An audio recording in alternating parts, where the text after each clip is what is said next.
This is one of the beautiful butterfly plants that grow in my garden. Actually, this is growing halfway in and halfway out of the garden.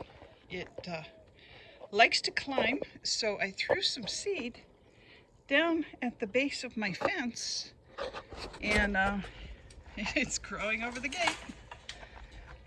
Oh, put on the smell-o-vision. These are incredibly fragrant, very beautiful. And because I'm moving around, the pollinators have all disappeared. But people go, oh, it's so weedy. Oh, it's just like twigs. It is twigs, but if you give it a little extra shot of water, it has these lovely leaves on it.